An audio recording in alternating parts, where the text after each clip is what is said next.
Nakikita ko ang mga bagay mula sa iyong nakaraan. Salamat, Panginoon, na pumipigil sa iyo at ipinapahayag ko na ang bawat espiritong nagmula sa mga gawaing ito ng kasalanan sa iyong nakaraan at sa mga taong iyon ay dapat nang umalis ngayon.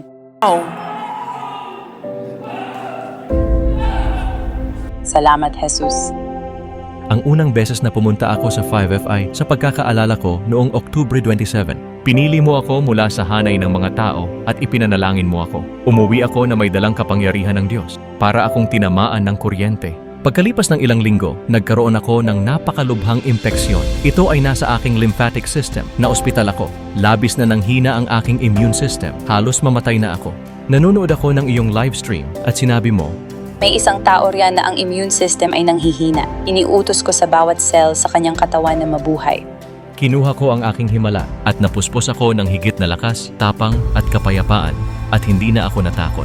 At sa loob ng taong iyon, lubusan akong nawasak at muli akong itinayo ng Diyos na mas matibay. Bumalik ako noong 5 ng Enero. Muli mo akong pinili mula sa mga tao. May mga benda ang aking katawan. Namamaga ang aking leeg.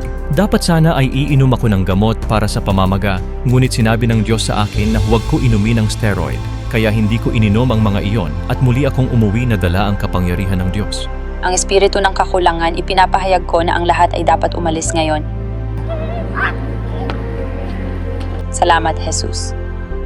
Noong Disyembre 17 ng taong ito, itinigil ko ang pag-inom ng gamot at ako ay gumaling na. Ipinanumbalik ng Diyos ang aking katawan, ang aking isipan, ang lahat. Salamat sa Diyos na ako'y buhay.